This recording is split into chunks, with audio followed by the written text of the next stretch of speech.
My name is Aryan and my infographic is about Bitcoin. The visual potential of appearance communicates the topic of a display by using a recognizable graphic element or by using a viewer's prior understanding of a topic and visualizing it. I've used an iteration of the Bitcoin logo's B. I've used color to reduce of contrast by making the Bitcoin's B have a blue infill and stand out from its red background. This helps those familiar with Bitcoin and its symbol to quickly identify the display as being related to Bitcoin and those unfamiliar with Bitcoin to appreciate that Bitcoin is related to the B in some way. Furthermore, my appearance display reinforces the idea that Bitcoin is related to computers and technology in some way by overlaying the B on a computer circuit, which has the added benefit of associating Bitcoin with something digital akin a digital currency.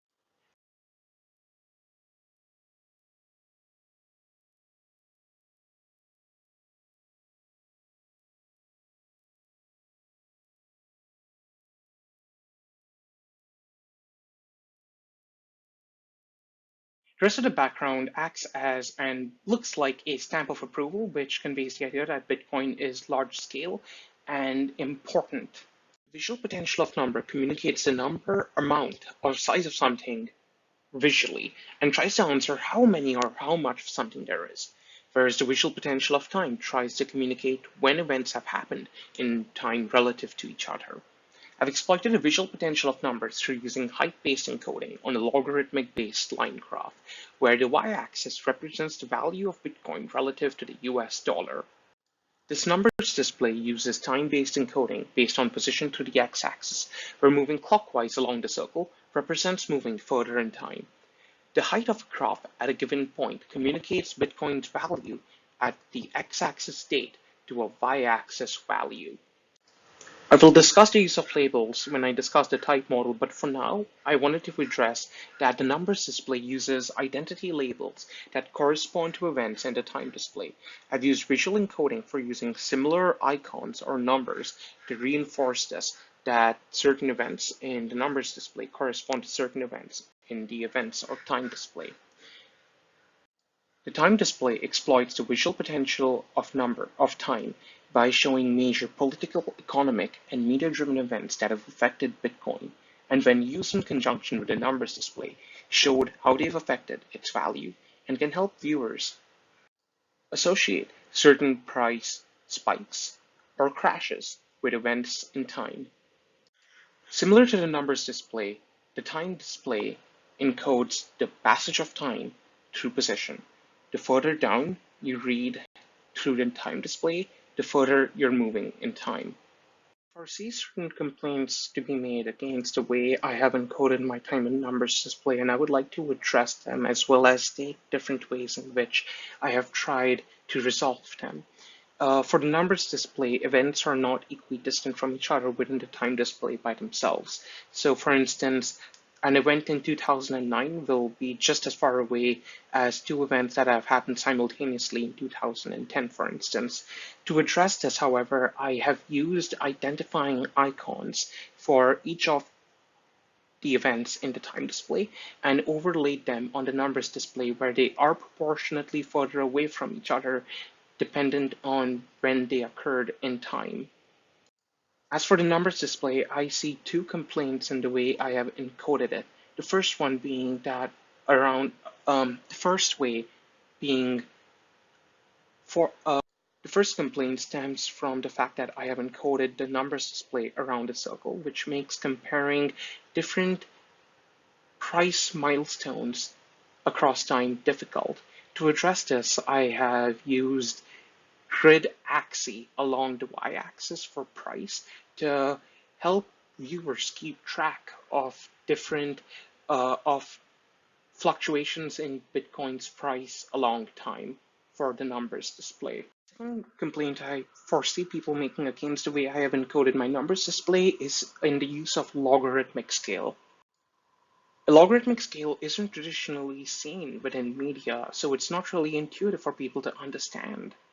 That said, since Bitcoin's inception in 2010, it has fluctuated from a few cents to almost $20,000. And for much of its life, Bitcoin has in fact remained under $1,000, and it's only in the last 2 years that we have seen it ascend $1,000. Various events before that, which have perhaps caused its price to fluctuate from $10 to $100, which is a hundredfold difference, aren't visually explicitly conveyed in the use of a traditional linear scale. A logarithmic display fixes this. To illustrate this point, the graph below, the lowest graph, uses a logarithmic display, and the graph subsequently above it uses a traditional linear display. However, to further help with this, I have encoded in whenever Bitcoin has reached a price milestone, let's say it reached its first exchange rate for one Bitcoin equals $1, $10, $100. I have encoded that within a read and its corresponding value within the numbers display itself. The reads increase in complexity as the milestones increase in value, and this can be thought of as a precision label, which help viewers visually interpret when Bitcoin reached certain price milestones. Relationships have the visual potential to communicate connections between things or people in the real world using connections through shapes or icons or text, and they can help show how different things are connected or associated with each other. For my relationship display, I have opted to show visually how bitcoins are generated and sent within the blockchain network.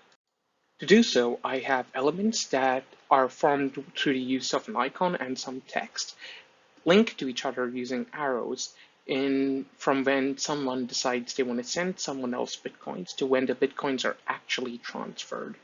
I've used color to encode activities that are carried out by the same entity. So for instance, the user group is through a light red, miners are through blue, and the activities that are carried out by full nodes are visually illustrated through the use of dark red icons.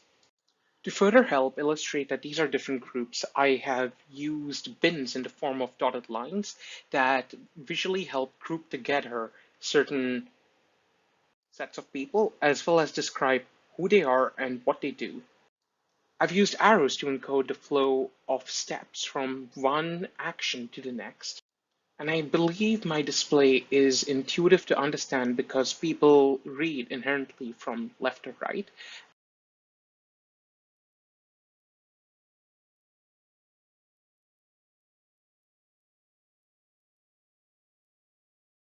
Visual potential of location shows you where something is relative to each other and can be exploited to show how different regions differ from each other through using shapes corresponding to countries and regions that viewers may be inherently familiar with. I've used location through the use of a world map to visually communicate the volume of Bitcoin traded by a country's currency adjusted to its population. I've done so through using color to encode this information, with darker regions having more and lighter regions having lesser trade. I've chosen blue for this display because it's less harsh on the eyes, it's easier on the eyes by being a cool color, as well as contrasts strongly with the surrounding red in the numbers display that encompasses this information to be visually striking to the viewer and immediately grab their attention. A disadvantage of this form of display, however, is that there are no labels, as well as information is abstracted away by being color coded to only certain levels. So, for instance, people may not know where Turkey is, and they'll have to pull up a phone and see where it is on their phone, and then cross-reference that with my map and see the value Turkey holds. However, my reason for not including labels is based on my preliminary critiques. My classmates found that the displays without country labels, or for that matter, any labels, were much cleaner, and they preferred those displays to the displays with labels. As for abstracting away information behind using only certain levels of colors, I've tried to navigate this by choosing levels that, while logarithmic in scale, do highlight the larger trends that we see within this relationship display. That is that North America and most of Europe have more trades, and certain countries like certain continents like Africa and parts of South Asia have fewer trades. The color model I'm trying to emulate is to the left of this page and labeled Defying Gravity.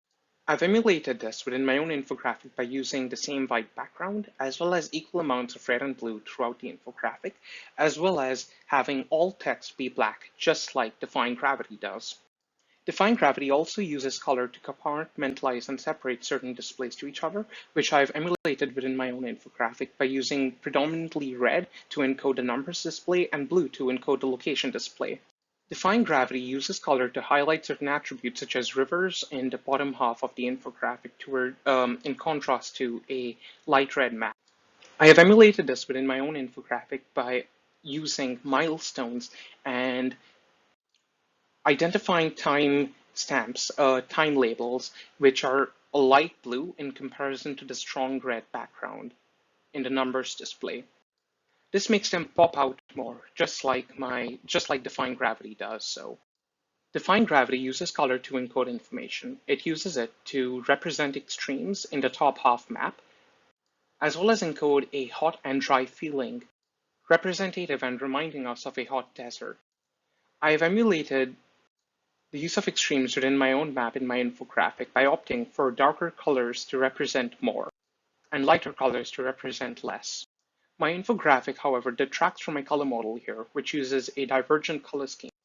I did so because my infographic that I'm trying to emulate uses a divergent color scheme because it has categorical data, but since I have numerical data which isn't centered on 0, I've used a linear color model. I've used a linear increasing darkness of blue because it is a non-divergent form of information, and a divergent color scheme confused viewers when I interviewed them for gathering feedback about my infographic. Defying Gravity uses color to trigger associations between sand, heat, and sunlight, which are hot colors or shades of red, so they feel appropriate for the use of Defying Gravity's infographic. I'm trying to trigger an association between seriousness as well as Bitcoin, which uses a shade of red towards its own infographic. The use of warm and cool colors within Defying Gravity sets a serious tone. It sets a tone of urgency. I've tried to emulate that within my own infographic by using red and blue to draw the same sense of urgency and seriousness. There are some drawbacks with my use of the color model, the first one being that it doesn't necessarily fit the topic I have chosen because blue and red isn't inherently what I would associate with a cryptocurrency. My reason for doing so, however, was more so personal to stretch my own bounds of imagination and thinking by being forced to use a color model which I had never done so before. The second drawback is within the use of color. Although I have emulated the same use of red and blue, I have not emulated the same use of shades of red and blue. My infographic uses a lot more darker shades of red, whereas my color model, Defying Gravity, uses lighter shades of red. I did so because when I was developing my infographic, having the numbers display use lighter shades of red prevented it from contrasting strongly enough with the milestones and information within it, as well as having a darker shade of blue for the location display helped me better visualize the differences in levels for different prices, which I wasn't able to do so if I just opted for the lighter shades of blue. I wouldn't be able to draw the same differences between countries. The last drawback, or where I diverge from my color model, is through the use of other models. My visual language model dictates I have a lot more text, and my typography model dictates the text be strong and big. My color model uses a lot less text, which as a result has a lot less black within the infographic itself, whereas my infographic gives a feeling of a lot more black being present as a result of having more text, which is an unintended side effect of following through with the other models I have chosen to develop my infographic around.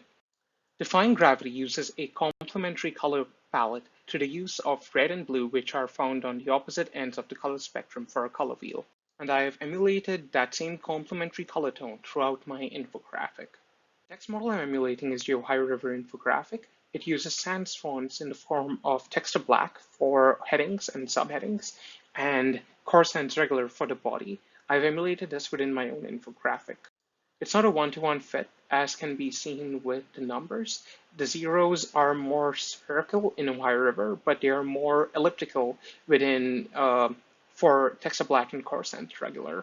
Precision labels tell the viewer the precise numerical value that is represented by a graphical element, and they are used within the Ohio River infographic at the tail end of bar graphs. I've emulated this within my own infographic.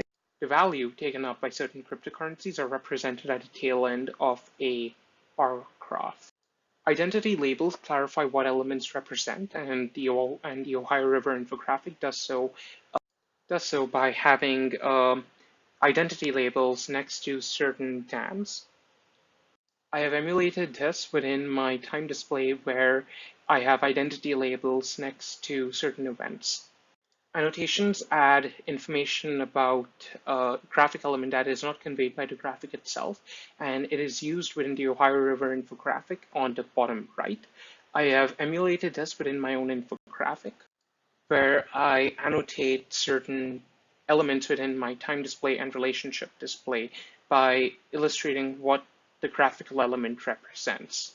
For association, I have used leader lines in the case of countries, where I have a line going through the country towards its corresponding text and date when the country made it illegal, as well as proximity in my relationship display, where I have graphical elements and their corresponding text being close together to illustrate that they are in fact a part of a single element. My text model doesn't use any right-aligned text, but it does use center and left-aligned text. The reason I have chosen to use a little bit of right-aligned text in the display next to my time display, that is where countries have made Bitcoin legal, is because my visual language model presents information in a certain way, and the only way which I could think about to emulate that is to use right-aligned text. This visual language model follows that of the future of Bitcoin. This infographic has an abstract style with high details and icons where present. The use of elements and text has a flat appearance, and this visual language model uses a lot of circles. I've emulated the abstract style with high details within my interpretation of the Bitcoin logo, as can be seen on the bottom right of the screen. My visual language model has icons follow a similar structure and look in that they are all sharing the same color. I could not recreate this entirely within most of my displays because my color model dictates that I balance the use of red and blue, which requires me to use different colors. However, I have balanced this out in the display to the top left of my numbers display, where I compare the different values of cryptocurrencies. Over here, all the logos follow the same color structure, which is representative of my visual language model. Furthermore, my visual language model has a white border around certain elements. I have emulated this within my location display, which has a white border around all the countries. My visual language model does not have a map, but I have recreated one in my interpretation of what I believe a map would look like if it were present in my visual language model, in that it would be devoid of labels, it would be minimalistic, and it would be flat in that there would be no terrain or texture in any of the countries. My visual language model does have numbers data around a circle, and I've emulated that in my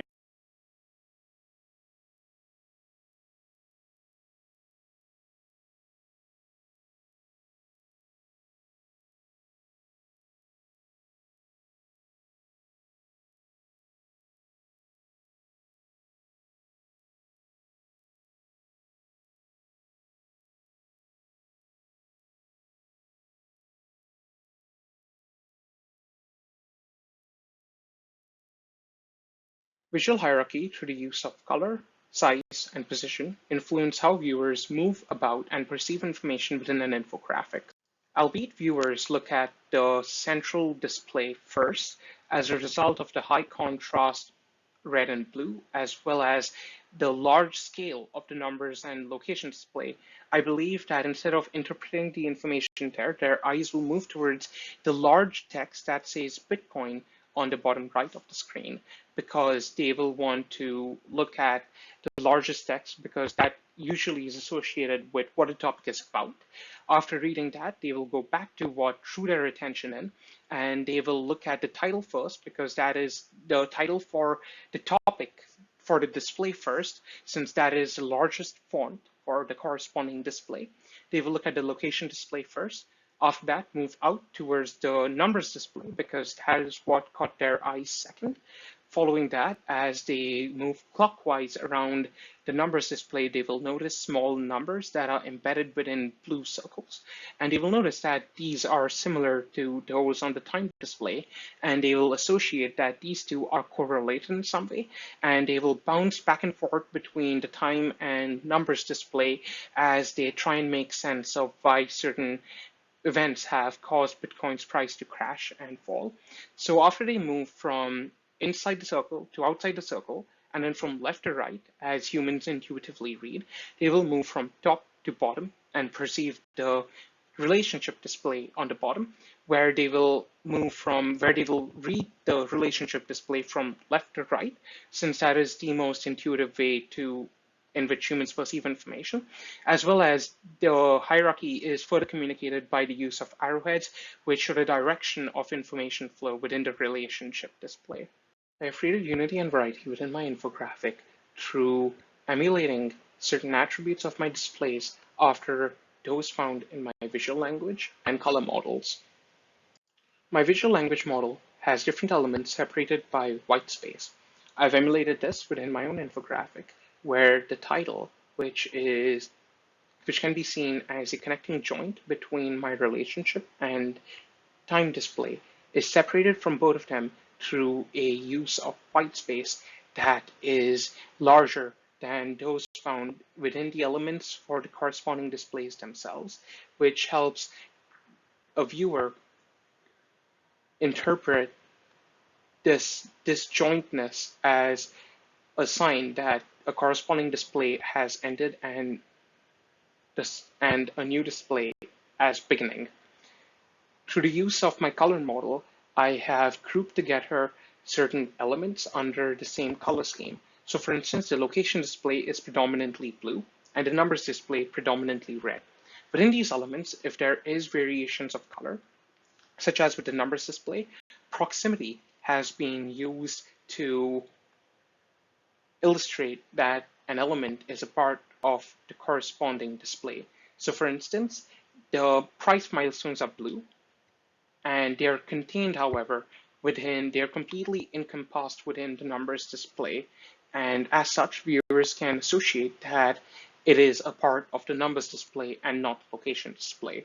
My layout model is text minimal and has a lot of circular displays with a strong top and bottom horizontal axis to the use of rectangular displays. Viewer attention is immediately drawn in to the strong circular middle display, and my own infographic is modeled after that. It emulates a strong circular display, which encompasses location and number information. My infographic also emulates the strong horizontal display on the bottom through the use of my relationship display, as can be seen with the overlaid blue boxes. I've tried to emulate the vertical and horizontal space taken up by the circles on the right of on the largest circle on my layout model, and this can be seen through the use of the overlaid yellow boxes on both the models. It should be noted I am unable to follow my layout model exactly because my layout model uses a lot of circles and has a lot more displays to take up more space, whereas my infographic only has 7 displays within them, and most of them are boxes in nature, which limits how I can arrange them in a way to emulate the circles from my layout model. Furthermore, my layout model uses displays that build off each other and are instinctively similar, and which enables them to overlap each other since they present the same or complementary information. For instance, the circles convey information about trains, and this enables them, for instance, the bar graphs on the circumference of a circle to overlap the circumference of another circle. My own infographic doesn't have the same privilege, since although it is all about Bitcoin, the nature of the information represented by displays are different within my own infographic.